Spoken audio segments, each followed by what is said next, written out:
Assalamualaikum warahmatullahi wabarakatuh. Saya Hani Siti Halimah, saya dari semester 4 Tarbiyah B STAI Amisa Sorea dengan program studi pendidikan agama Islam. Pada kesempatan kali ini, saya akan menyampaikan materi ulangan tengah semester dengan mata kuliah perencanaan pembelajaran pendidikan agama Islam yang sebelumnya sudah saya upload di blog pribadi saya. Nah, jadi pada ulangan tengah semester kali ini, di sini kami mendapatkan 7 rumusan masalah atau 7 soal. Tetapi kami diinstruksikan untuk mengisi 5 rumusan masalah saja atau 5 soal saja. Nah, jadi langsung saja kepada rumusan masalah yang pertama, yaitu bagaimana definisi konsep strategi belajar mengajar dalam merencanakan pembelajaran pendidikan agama Islam pada setiap jenjang pendidikan. Oke, jadi di sini dikatakan bahwa menurut Hasibuan, seperti yang telah dikutip oleh Basyirudin Usman, bahwasanya strategi belajar mengajar merupakan pola umum perbuatan guru siswa dalam mewujudkan kegiatan belajar. Hal ini menunjukkan pada karakteristik abstrak perbuatan guru siswa dalam perbuatan atau dalam peristiwa belajar aktual tertentu. Nah, jadi dengan demikian, definisi dari konsep strategi belajar mengajar dalam merencanakan pembelajaran pendidikan agama Islam pada setiap jenjang pendidikan, baik dari jenjang dasar, menengah, dan atas maupun perguruan tinggi, dapat diartikan sebagai perencanaan yang berisi tentang rangkaian kegiatan yang didesain untuk mencapai tujuan pendidikan tertentu. Nah, jadi dengan demikian, penyusunan langkah-langkah pembelajaran, pemanfaatan berbagai fasilitas, dan sumber belajar semuanya diarahkan dalam upaya pencapaian tujuan. Oke, itu untuk pertanyaan atau rumusan masalah yang pertama. Oke, lanjut kepada rumusan masalah yang kedua, yaitu jelaskan pengertian variabel dalam pembelajaran beserta contohnya dalam aplikasi perencanaan pembelajaran agama Islam. Nah, oke, jadi variabel pembelajaran itu merupakan segala sesuatu yang berkaitan dengan proses pembelajaran yang terdiri dari taksonomi tujuan pembelajaran, karakteristik pembelajaran, strategi dan metode pembelajaran, serta organisasi visi dari pembelajaran.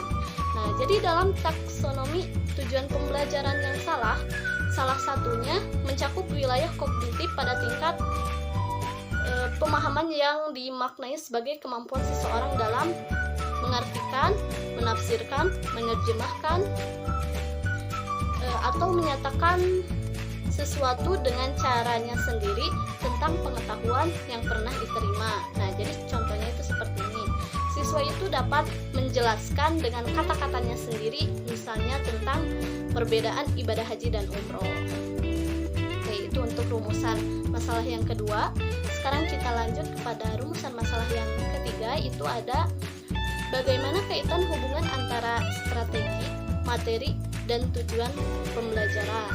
Nah, jadi sebelum kita mengetahui keterkaitan antara ketiga aspek tersebut, kita juga harus mengetahui bagaimana penjelasan dari masing-masing aspek tersebut. Yang pertama itu adalah strategi pembelajaran. Nah, jadi strategi pembelajaran itu adalah suatu rencana, metode, dan perangkat aktivitas yang terancang untuk meraih tujuan pembelajaran.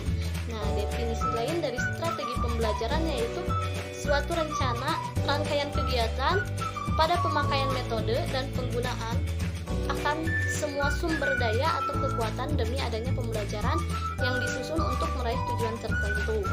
Oke, yang kedua, materi pembelajaran atau instruksional material adalah bentuk atau bahan seperangkat substansi pembelajaran untuk membantu guru atau instruktur dalam kegiatan belajar mengajar yang disusun secara sistematis dalam rangka memenuhi standar kompetensi yang ditentukan atau yang ditetapkan.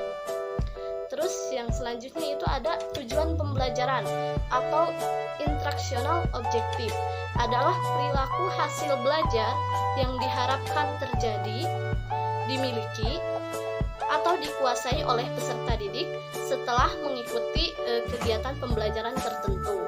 Nah, jadi keterkaitan antara hubungan antara strategi, materi, dan tujuan pembelajaran setelah kita mengetahui penjelasan-penjelasan dari masing-masing aspek tersebut, yaitu strategi pembelajaran pada dasarnya adalah suatu rencana untuk mencapai tujuan pembelajaran.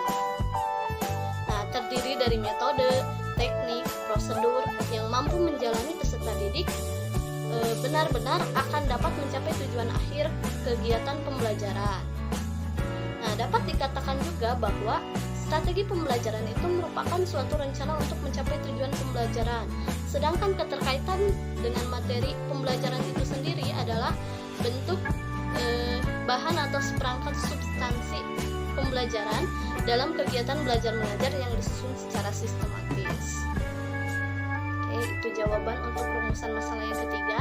Oke, kita lanjut kepada pembahasan rumusan masalah yang keempat, yaitu sebutkan berbagai macam strategi dan model pembelajaran dalam perencanaan pendidikan agama Islam yang diketahui dan pahami. Itu minimal 5 ya, kata instruksi. Nah, jadi instruksinya seperti itu.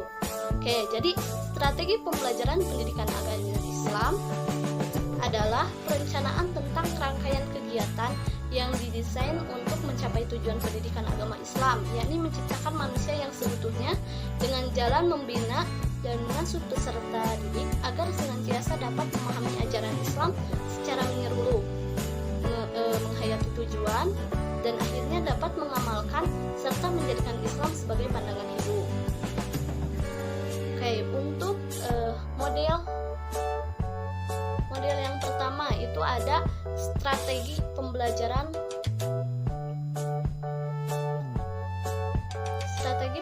pendidikan agama Islam. Nah, jadi di sini dikatakan bahwasanya menurut Crowther atau yang dikutip dari Wina Sanjaya, ada beberapa strategi pembelajaran yang dapat digunakan, yang dikelompokkan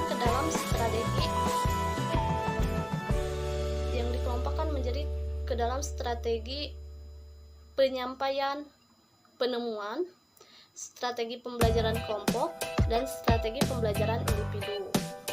Oke, yang pertama itu strategi penyampaian atau exposition.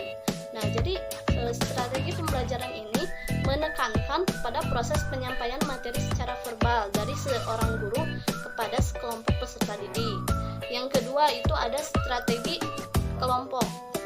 Nah, kalau strategi kelompok itu dilakukan secara bergu. Nah, bentuk belajar kelompok ini bisa di dalam pembelajaran besar maupun pembelajaran kecil ya, klasik. Strategi ini memperhatikan kecepatan belajar individual, semua dianggap sama. Jadi semua dianggap rata, tidak ada yang pintar, tidak ada juga yang kurang gitu. Dan yang ketiga, strategi pembelajaran individual. Nah, strategi pembelajaran individual ini dilakukan peserta didik secara mandiri. Kecepatan, kelambatan, dan keberhasilan siswa sangat ditentukan oleh kemampuan individu peserta didik yang bersangkutan. Bahan pelajaran serta sebagaimana mempelajari didesain untuk belajar sendiri. Contoh dari strategi pembelajaran ini adalah bisa melalui modul atau melalui kaset audio. Oke, sekarang kita masuk pada model pembelajaran pendidikan agama Islam. Jadi model pembelajaran adalah bentuk pembelajaran yang tergambar dari awal sampai akhir yang disajikan secara khas oleh guru. Nah, jadi dengan kata lain, model pembelajaran ini merupakan bungkus atau bingkai dari penerapan suatu pendekatan, metode, strategi, dan teknik pembelajaran.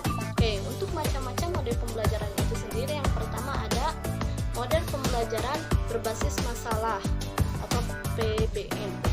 Yang kedua, model pembelajaran konseptual. Yang ketiga, model pembelajaran indeks card match atau mencari pasangan. Yang keempat, model pembelajaran kooperatif. Dan yang kelima, model pembelajaran kelompok. Oke, yang selanjutnya untuk rumusan masalah yang terakhir, yaitu yang kelima, adalah bagaimana menyusun sebuah rencana program pembelajaran atau RPP dalam kegiatan belajar mengajar pendidikan agama Islam. Nah, jadi dalam menyusun sebuah rencana program pembelajaran atau RPP dalam kegiatan belajar mengajar pendidikan agama Islam, perlu diperhatikan langkah dalam penyusunannya. Di antaranya harus memuat prinsip penyusunan RPP, prinsip pelaksanaan RPP, dan persiapan bahan penyusunan RPP. Oke, kita bahas satu persatu. Yang pertama itu harus adanya prinsip penyusunan RPP dalam kegiatan belajar mengajar pendidikan agama Islam. Prinsip yang pertama yang harus ada itu yang memahami konsep atau memahami komponen silabus itu sendiri.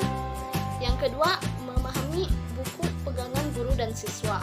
Yang ketiga, menentukan model atau teknik, media, alat, sumber, dan penilaian pembelajaran. Dan yang keempat, menyusun rencana program pembelajaran berdasarkan kondisi siswa dan lingkungan. Oke, yang selanjutnya itu adalah prinsip pelaksanaan RPP dalam kegiatan belajar mengajar pendidikan agama Islam.